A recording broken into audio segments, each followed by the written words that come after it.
दोस्तों,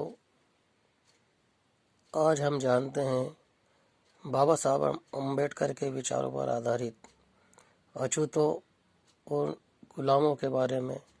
गुलामों की कई तरह की किस्में होती हैं जिन्हें हमें जानना चाहिए। बाबा साहब के विचारों के अनुसार दास या गुलामों की श्रेणियां यहाँ पर 9 बताई गई हैं, जिसमें पहला है खरीदा गया, दूसरा दान में प्राप्त, फिर परंपरागत, युद्ध में हारा गया, दहेज में आया जिसे दास दासी कहते हैं, दासी पुत्र, स्वयं के द्वारा सुकृति गुलामी, जुआ या शर्त द्वारा हारा हुआ, और आखिरी है कामकाज हेतु बंधक। ये 9 प्रकार के गुलामों को बाबा साहब के अनुसार बताया गया है, जिसमें कि भारतीय गुलाम जो है उनकी स्थिति तो बड़ी दयनीय है।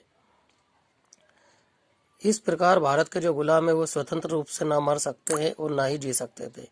यहाँ तक कि पशु पक्षियों को तो जीवन जीने का अधिकार था, परंतु यहाँ के अछूत व यहाँ के जो मूल निवासी मनुष्य वो बिल्कुल ही दरिद्र, वो बिल्कुल हालत खराब थी उनकी।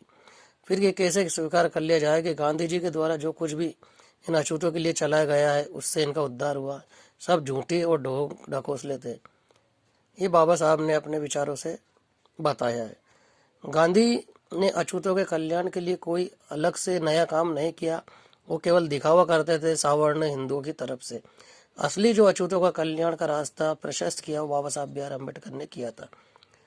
ये सारे विचार और उद्धृत में एक पुस्तक है क्या गांधी के हरिजन हिंदू हैं, इसके द्वारा बता रहा हूँ। यदि आप इस पुस्तक को पढ़ना चाहते हैं तो ऑनलाइन सम्यक प्रकाशन से मंगा सकते हैं।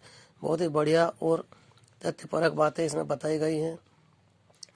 आप भी इस तरह की और बातें यदि किसी अन्य किताबों को जानना या मंगाना चाहते हैं तो कमेंट कर बताइए।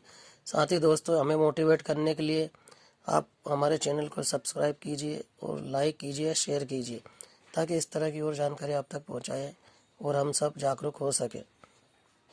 जय भीम।